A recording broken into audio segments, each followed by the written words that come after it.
Alright, so we are now halfway through 2024, and we have a few months left in the year, guys. Like, especially with all the movies that I'm about to list here in this ranking, and these movies are coming out from now until the end of the year, and I think this year is going out with a bang with so much movies coming out, and so I'm gonna do it in like a different way. This way, I'm gonna give you guys a full tier list as to with these movies I'm the least excited for, I'm the most excited for, and putting them in each different tiers and my opinion on it and explaining why. So I hope you guys enjoy this, and if you do, and I hope to do more of these, so I'm also doing here in this video. And so if you do, then be sure to subscribe and hit the notification bell so you don't miss out on any future bits. But now let's hop into it. Okay, so for the tiers that I have for here is I need it, I'm excited, might watch, looks good, and I just don't care. And starting off with, right off the bat, with Kraven the Hunter, and you guys said it's going in the I don't care. Because this is a movie part of the Sony Spider-Man non-spin-off universe of characters, them like turning villains into anti-heroes, and that is the case with Kraven. And plus, this movie was supposed to come out like a year ago, but it's been through hell, and the movie looks ridiculous, and it looks awful, and it's going to lead to disaster, and it's doomed to fail. But with Aaron Taylor Johnson, which I'm pretty sure he looks good as Kraven, and this movie, I mean, I know that this movie is going to be rated R. It's going to have brutal parts, especially with gore and all the kills that are gonna go down on screen. But in terms of story wise, I just don't give a damn. And plus, we got a new trailer which was improved, but I'm not excited for it. And we got a new look at the Rhino, and which it looks solid but not bad. But again, I'm not getting my hopes up, but it comes out during the holiday season, and they're gonna show up for it. It's a Spider-Man villain. And then next we have a complete unknown, and I think I'm gonna put this in my watch because this is Bob Dylan biopic with Timothée Chalamet as Bob Dylan. If you think back to the last Timothée Chalamet movie that came out during the holiday season around December, it was Wonka, and everyone loved that movie. It did over $600 million at the box office, and even with this movie that comes out literally on Christmas Day, December 25th, and I can guarantee you that this is gonna do big. You have the addition of Elle Fanning and Edward Norton, and it's going to be directed by James Mangold. But even with a complete unknown, in which we haven't gotten much for, we only got the teaser with Timothy like singing, and plus he has like a good singing voice, so this might surprise audiences. But if you truly know Bob Dylan,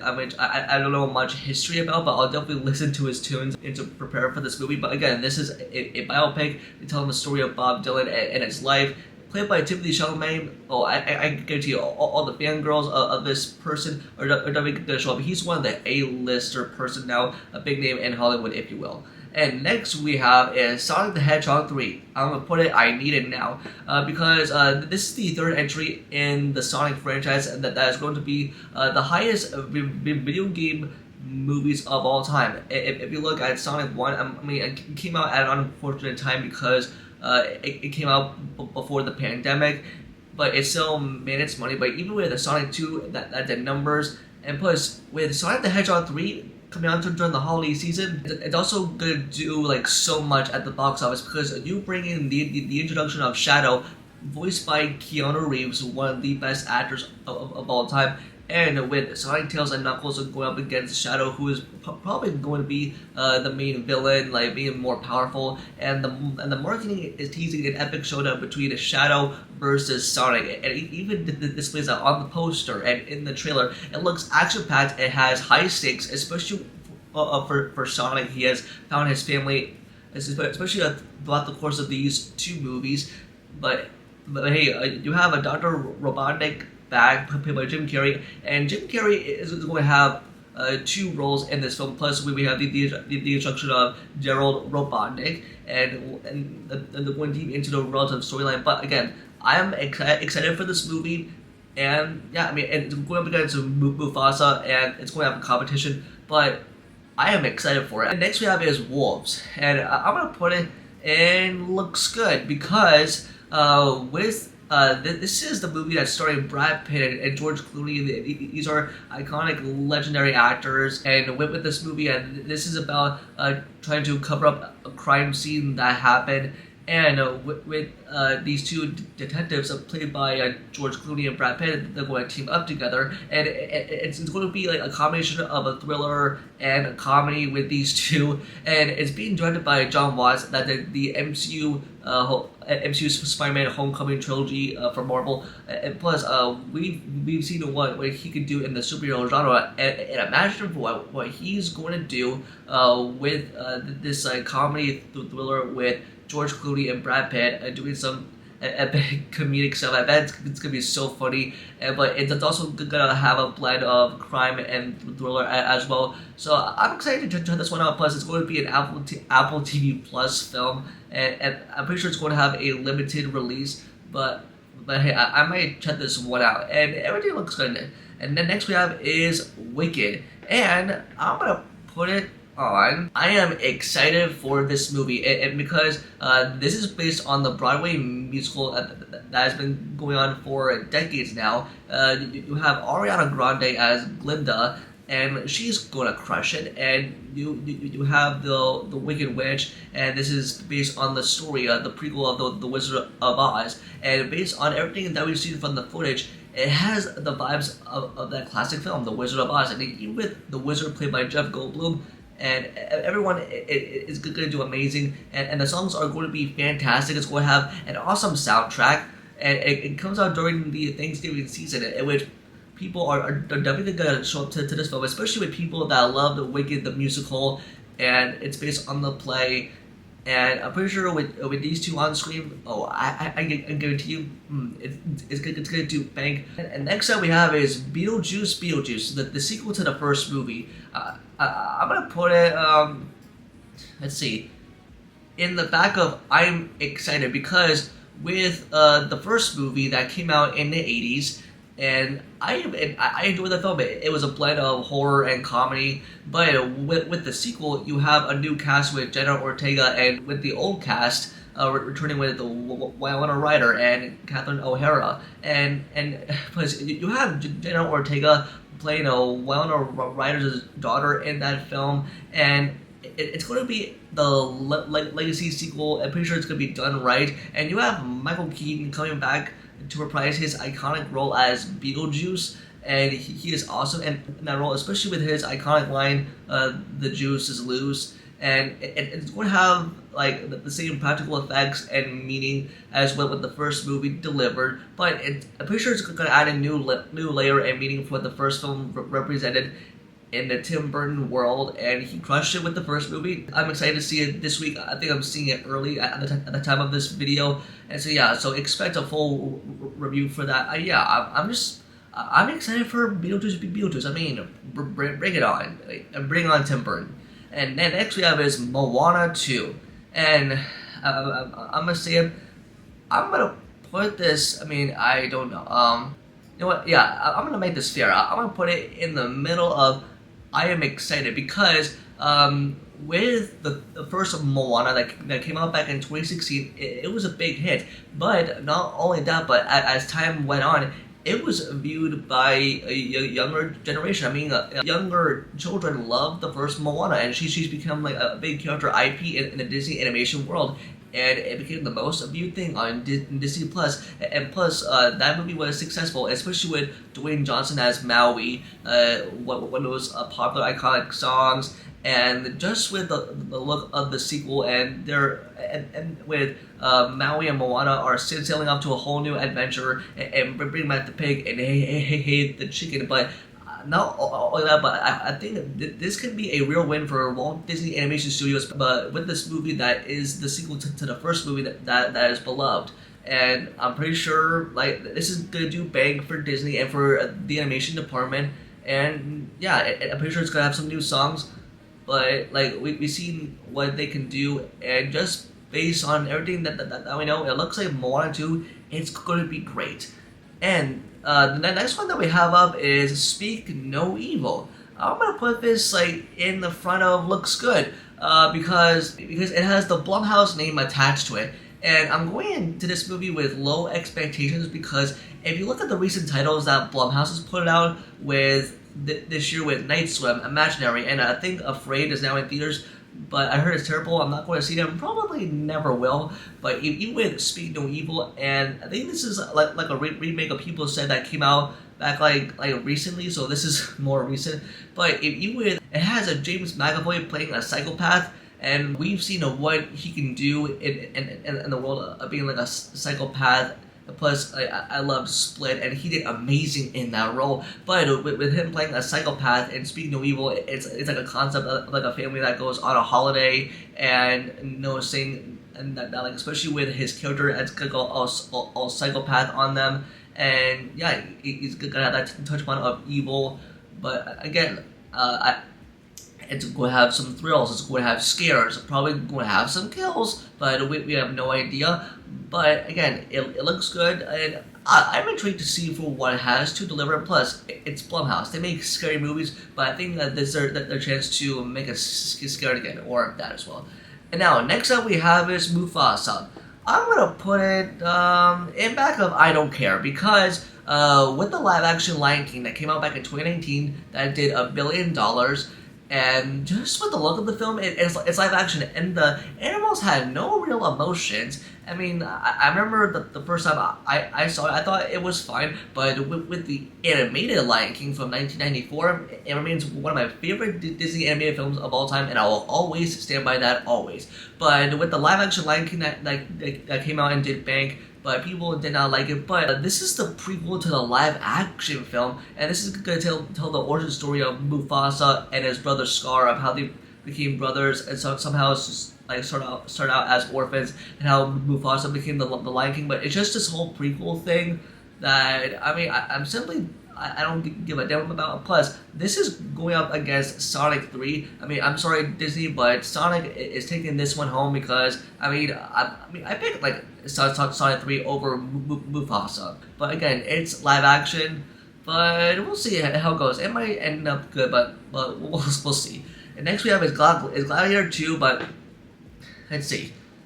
Where would I put this? But yeah, I put it in front of Sonic 3, but even with Gladiator 2, I need it now because this is the long-awaited sequel to the first movie that came out back in the 2000. I love Gladiator. It is one of Russell Crowe's best performances, and this is the sequel that's set in place more than 20 years later with an all-star cast. You have Pedro Pascal, Paul Mescal, Denzel Washington, and Joseph Quinn. The list goes on, and you have these people fighting out in the arena as gladiators. And with Paul Mescal's character, who plays Lucius, with that in mind, that he is going to have to fight some people. And even with Pedro Pascal is going to be playing like an evil general, and with Paul Mescal and Pedro Pascal fighting out in the arena, it's going to be the most awesome thing that's ever going to happen, probably in the history of cinema. And plus, you have Ridley Scott attached to this film, and this movie is going to receive probably like tons of Oscar nominations, especially with Joseph Quinn coming up off the heels of Quiet Place and Stranger Things and Game of Thrones. But specifically with this sequel, it's going to have action and it's going to have amazing fight sequences and all that good stuff that you can ever want in a Gladiator film. And now, next one that we have up is The Wild Robot. I'd say I put this in the middle.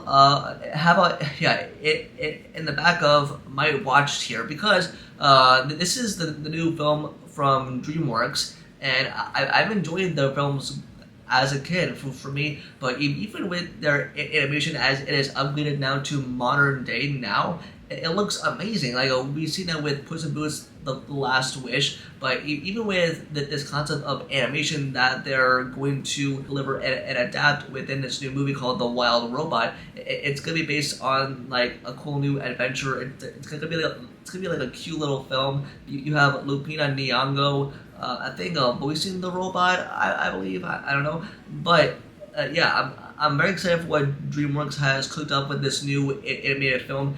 It could be like heartwarming, and it's gonna have people cry or set in emotions. for like a family-friendly movie that is coming out. So I am intrigued. I am interested for what this movie has to offer. Moving on, though, we have Red One. I don't know about this. I'm gonna say put it in the back of looks good, because for many reasons. Because I'm not like over the moon hyped or excited for this, because it looks like one of those like generic Christmas action films that like you would find on streaming, but this is going straight to theaters. And plus, you have The Rock and Chris Evans teaming up to find Santa Claus that's going to be played by J.K. Simmons that gets kidnapped.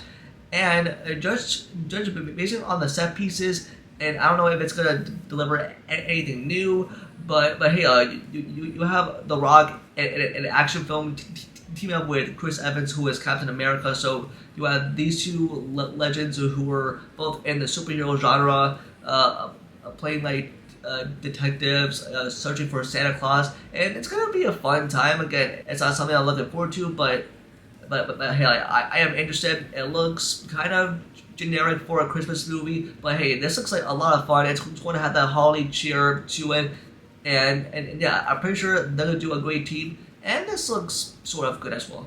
And now, next up we have is Joker Folie à Deux, and I think I am excited for this movie. And that's because this is the sequel to the first Joker from 2019 that did $1 billion, and it won awards at the Oscars, mainly with Joaquin Phoenix, and plus I think Deadpool and Wolverine surpassed that. But even with Joker, that's like the second highest grossing R-rated movie ever. But I mean, I don't think Joker Folie à Deux will do that type of thing. Plus, this movie is going to have some musical elements that people will not be a fan of. But you add in Lady Gaga as Harley Quinn, and with them like teaming up and sort of like going on this adventure, and some people say that this is a musical sequel, but I think Todd Phillips said that there's going to be elements of music that's going to be going on in their minds. And plus, you have Arthur Fleck that is going to be left off with him in the Arkham Asylum. And from what the marketing showed us, it's going to be brutal. It's going to be filled with action, but it's also a DC movie. It's the Joker. I'm pretty sure like DC fans, especially with fans of Lady Gaga, they're definitely gonna turn up for this film. And if they do any cover-up songs, especially with Lady Gaga, and I'd be down for it. I am stoked for this movie. And next what we have is Smile 2. And I'm gonna put this in the wow. I'm gonna put it in my watch this, because with the first Smile, I enjoyed it. I liked it, and we're having that concept of that curse being latched onto you and people smiling at you in like a weird way. It's sort of like a curse that you had to find like some way to get rid of it, or like before the curse is latched on to someone else. But within the sequel, it's going to involve a pop rock star, and it's going to have that curse latched onto her, and she's going to experience trauma and lots of other weird and scary things that's going to happen to her with all those smiley people with faces. Again, this is coming out during the Halloween season, so this is perfect for it. And yeah, I like the first movie, and the sequel is serving up a new idea with a pop rock star. So I'm curious to see how this one turns out. I'm intrigued. And next up, though, we have is Venom: The Last Dance. I'd say I put it like right here. I mean, like, I'm not gonna say like, I mean, I was gonna put it in I don't care for it, but I'd say, but it looks good because this is the last solo Venom movie with Eddie and Venom in Mexico. They're on the run. They are wanted fugitives, and with the military and as like coming after them, especially with Chujuel Ejiofor playing like a military officer. I mean, it's gonna be pretty sick. It's gonna be filled with action. It's also gonna be filled with stakes between the two, and I don't know if they can make it out alive, but I mean, but with the first two Venom movies, they were good, but it ended up turning awful at the same time. But especially for what Sony has cooked up with their universe of Spider-Man characters, like I mentioned with Craven, But with this one, it has like that more action, but it's probably going to lead into something pointless down the road with whatever direction they're taking. They're probably going to put like a Spider-Man in there or just to mess with us. But again, this is the last Venom movie, and it's Venom: The Last Dance. So yeah, I mean, this looks good. But again, I'm not like over the moon hyped or excited, but I'm intrigued for what they have in store. But I hope it doesn't let us down. And next one we have is Terrifier 3. And how about in the back of I might watch, because I have not seen the first two Terrifier movies. I mean, I'm sorry about that, but I will watch this movie. I will watch those two before the new one comes out. And plus, this is set during the Christmas season with Art the Clown playing like a Santa Claus, but also being brutally violent and just going on its killing spree and trying to murder people. And it's going to be so amazing to have like a sequel set in the holiday season, but it's coming out during the Halloween season, so it makes so much sense. And plus, people love Art the Clown, and yeah, I mean, this has a more awesome. And plus, I think with the last movie that went big at the box office, but even though it was super low budget, but even with the Terrifier 3, and I think it could be a hit because we have like other horror movies coming out in October, so I'm down for it. Next we have is Transformers 1. I'm gonna put this in the middle of looks good because let me just say this. This movie has praise that is good. It's especially like early praise. It's to say that it's like the best Transformers movie ever. I love the animation, but this is gonna act as like a standalone prequel animated movie with the rise of Megatron and Optimus Prime. But I'm not like a Transformers guy, but I'm curious to see what this one has in store. Plus, you have Chris Hemsworth, Brian Tyree Henry, Scarlett Johansson, and Keegan Michael Key voicing all these characters in a Transformers movie. I mean, I am down for it, but I'm just not that excited in much way. But let me know if you're excited for that movie. Again, the animation looks good. It's going to touch upon the form of Transformers and the story of where they came from. And it's going to have a very interesting plot and a direction to go with before the live action Transformers movies. And then next one we have is a new Stefaro. Wow, this is gonna be a tough one. I might watch it. I think I might put it right here. With this movie, I think this is like a remake of. It's like a very old movie that came out back in the early 20s, but even with this movie, it looks like scary. It has that spooky vibe, but it comes out in the holiday season. It's coming from Robert Eggers. I think the Northman, which I enjoyed, but you add in Aaron Taylor Johnson, Nicholas Hoult, Bill Skarsgård, and it's like a Transylvanian vampire that like attacks a woman, and this is like set in the 19th century and in this creepy and dark setting, and this is gonna be like a straight up horror movie. And even with a new Stefaro, it is very horrifying. Plus, you have Willem Dafoe in there as well. This looks very scary, but again, we don't know much for it, and I'm excited for what this movie has in store. Again, it's a horror movie and people love this stuff, especially with new Stefaro. And with the last one that we have up here is Lord of the Rings, The War of the Warhammer. I'm going to put it in the middle of my watch.